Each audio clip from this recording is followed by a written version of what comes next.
Sarah, may I come over to your house now? Hi, Maria. I'm sorry, as I told you before, I work 9 to 5. It's my lunch break now. Are you still working? Yes, it will cost a lot of money when I have children. Ken and I agreed that I would keep working until then.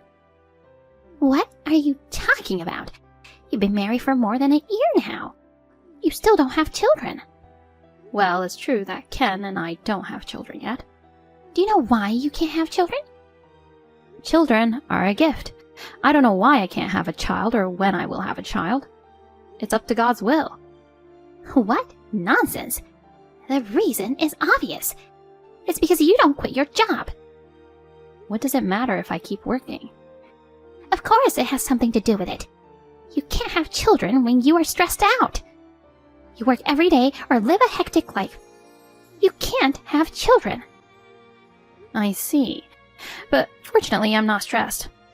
And my workplace is full of good-hearted and nice people. And Ken is really kind. I'm so blessed. Don't be so optimistic. I'll never be able to hold my grandchildren. I'm sorry. We want to have children too. I know you do. You need to quit your job so that you can have children as soon as possible. I'm sorry, but I'm not quitting my job. I like my job, and like I said before, I want to save money while I still can. What? Are you talking back to me? I'm sorry, but my lunch break is over. Let's talk again. Well then, excuse me.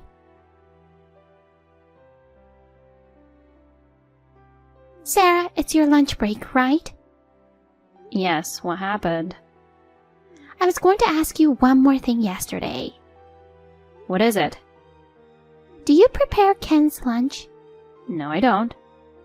Huh? If I make lunch, I have to get up an hour earlier. In order to get some sleep, we decided to either buy lunch somewhere or eat out. Ken suggested it. The break room at my office is too small, so we can't relax in the break room. I really appreciate it. I try to eat a nutritious meal with vegetables at night. Huh? I can't believe you don't make Ken's lunch. From the time he was a student until he got married, I made lunch without missing a single day. Even on days when I wasn't feeling well. I think that's great. Right? And what about you? Aren't you ashamed of making my son eat out? I'm not. Huh? You must be kidding. You are a housewife. Ken and I both work. Many couples work nowadays. Many families don't make lunch. In fact, it's the same at my company. I'm not talking about others. I'm talking about you. Huh? If you had any feelings for Ken, you'd at least make lunch for him. No. I can't believe you don't because I'm working. If that's the case, you should quit your job. I may not be able to do it every day, but I'll try to make lunch as much as possible.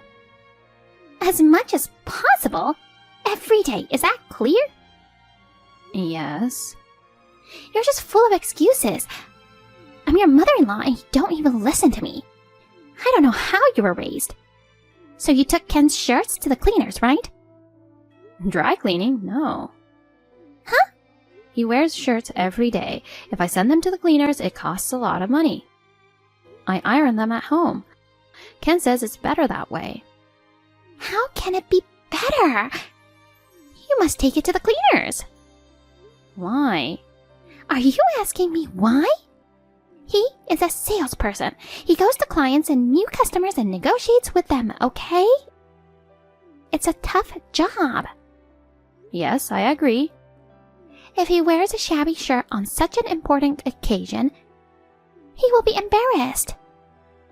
Ken never wears a saggy shirt. I iron his shirts properly until they are nice and tight. He wears wrinkle-free shirts. It's easy to iron. Are you still his wife? You don't care about Ken at all. You only think about making things easy for you.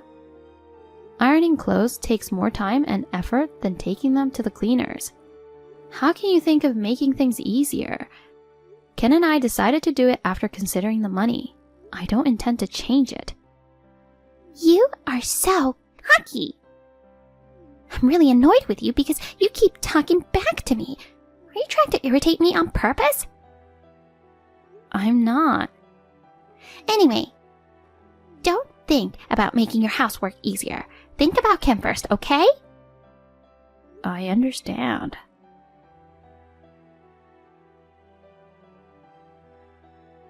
Good morning, Sarah. Good morning. What's going on so early on a Saturday morning? What, am I not allowed to contact you? It's not that. You're both off today, right? Yes, we've both been busy at work this week. We're going to take it easy today. Have you had breakfast yet? We're just getting started. Ken is making French toast right now. Huh? No way! What? Are you making Ken cook breakfast for you? On weekdays, I prepare all the meals. On weekends, Ken makes breakfast. Ken is a good cook. He hardly ever cooked when you were there, right? He started cooking after we got married. He says it's fun. It really helps me a lot, and I look forward to eating Ken's breakfast on my days off. Stop now! What? That's a woman's job. I have never once made them do such a thing, my husband and my son. I see. Ken works hard every day. Why can't you just let him take it easy on his day off? Of course. I want him to take a good rest. But I'm working too. What? Your work is not as important as Ken's work. No way. I'm not forcing him to cook. Ken wants to do it. That's not the point. You're giving him the impression that he has to do it. I'm not. See? There you go again. You're talking back to me. The point is, I'm telling you not to make Ken do the housework. Huh? I was even busier on the weekend. I was taking care of my husband and son. I hope you do the same for Ken. It's great that you have done so much for them, but times are different now, you know. What? Please don't impose your values on me. Impose my values? Who the hell do you think you are? I understand your concern. I will discuss this with Ken. I would appreciate it if you could let us talk. What? You're talking about me like I'm an obstacle? I never meant to. That's enough. Bye. Maria, are you free now? I am. Are you free next Wednesday? It's a national holiday. Why? I'm sorry to bother you on such short notice, but Ken's sister and I decided to have a family get-together. And since many of them had never been to our house before, we decided to have dinner at our house. Who suggested that? Ken did. He asked me to contact you, so I was wondering if you were free. Sure, I will come over. If you had started it, I would have thought about not doing it. Is Ken's dad going to be okay with your schedule? Don't worry, he doesn't have any plans. Just wanted to let you know that I'm not going because you asked me to. I'll join because Ken asked me to. Well, I'm sure both Ken and his sister will be pleased.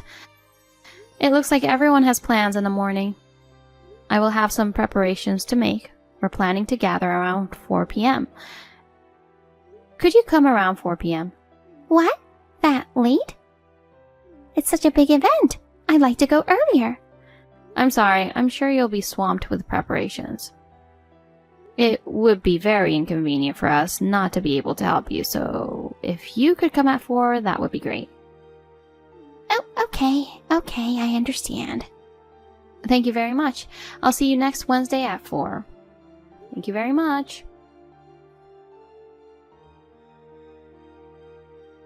Sarah, where are you now? If you see this, contact me immediately. How can I help you? I'm at the store with Ken right now.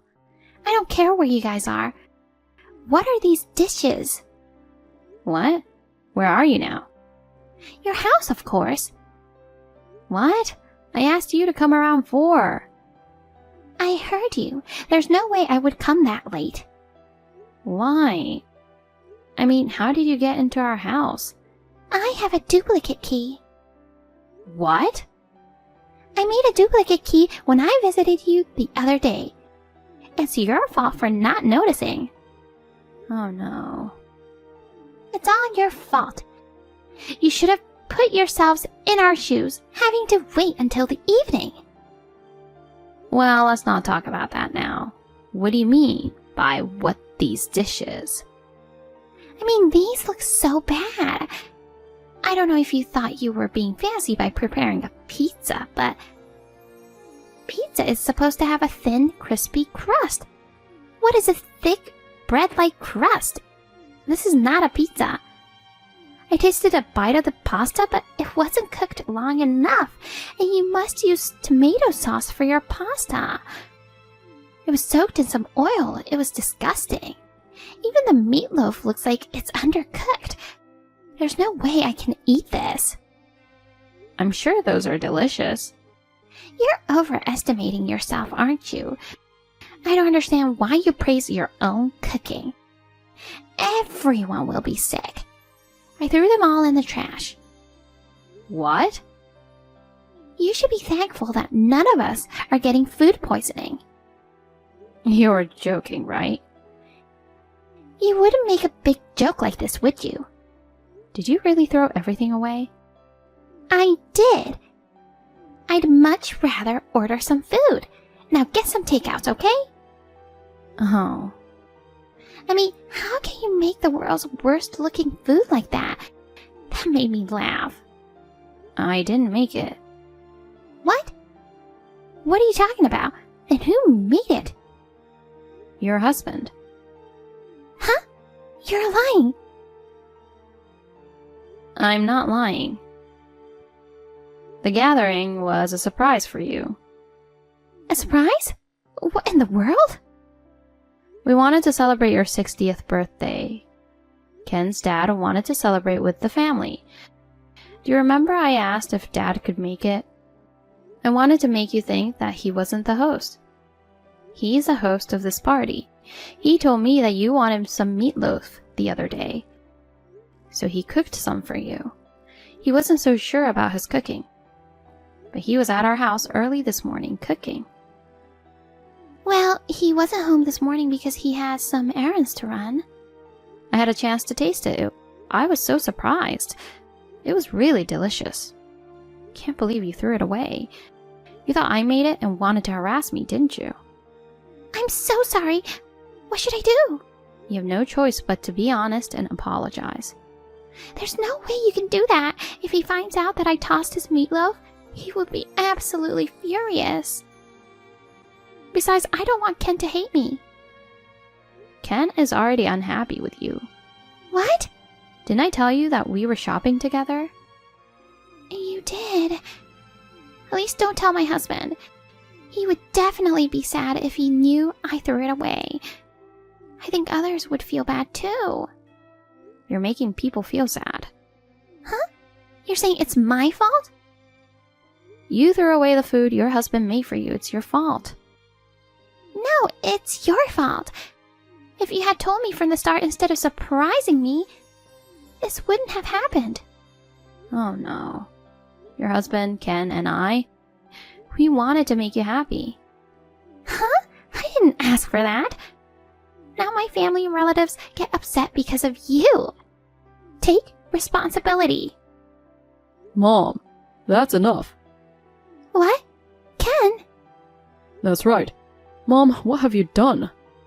Everyone was supposed to gather here today for Mom. You threw away the food Dad cooked? What are you doing? I'm sorry. We were all looking forward to your 60th birthday celebration. Mom, you trampled on everyone's feelings. I feel bad for your father and everyone. I apologize for that. I'm really sorry.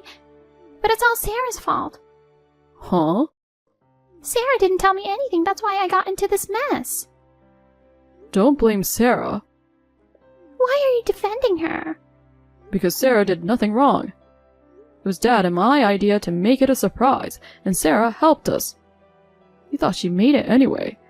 We just wanted Sarah to feel bad. What's the fun in being a mother-in-law like that? I can't believe you said that. What are you doing then? Look at all the things you've done to Sarah. I've heard everything from Sarah. And I said, I think Mom misses me now that I'm married.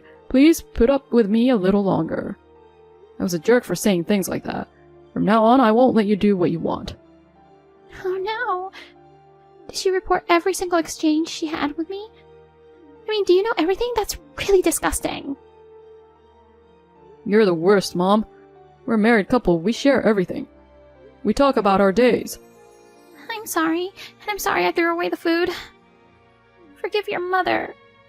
I told my dad and sister what you did. Why would you do that? Otherwise, you would try to blame Sarah again. Dad is very upset. You didn't know you were bullying Sarah. That's really unforgivable. I'm apologizing, so forgive me. How can I forgive you? I'm on Sarah's side. Oh no. If you don't change your attitude, I'll cut off the relationship. Huh? There's no way you can do that. I'm serious. Until you change your mind, I won't contact you. I'll block you. Ken, wait! I'll tell all the relatives the truth and cancel the party today. You need to get out of my house right now. If you are still there when we get home, I'll kick you out. Oh no. Ken, wait! He really blocked your number. Sarah, you have to help me. Ken says he's going to cut me off. My husband might divorce me. All my relatives might despise me. It was originally your fault, so you should do something about it. Are you still saying it's my fault? I can't even think of helping you. And even if I could, what you've done was way too much. You should reflect on what you have done. You should apologize to everyone. Oh no.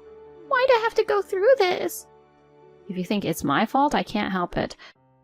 Why don't you just live your life thinking that way forever? I don't want to have anything to do with you anymore. I'll block your number too. Huh? You don't have to go that far. If both you and Ken blocked me, how am I supposed to get in touch with you guys? I don't think we need to contact each other. What are you saying? I'm serious. Goodbye. It seems that Ken's sister couldn't forgive her mother either. She also blocked her number. My father-in-law didn't forgive Maria for throwing away his dish. He couldn't forgive her for bullying me. He found out how bad his wife was. He divorced her. My mother-in-law apologized and asked him not to divorce her, but he already decided. My mother-in-law's 60th birthday celebration was canceled. Later, Ken's dad and Ken cooked the party food again. We entertained our relatives. When the relatives found out the truth, they were upset. They said they would stop having relations with my mother-in-law. Everyone hates her now. I feel sorry for her, but she deserved it. I am free from my mother-in-law's torment, and I am very happy now. I hope my mother-in-law will reflect well on her actions. I hope that one day she will be able to understand Ken and my sister-in-law again.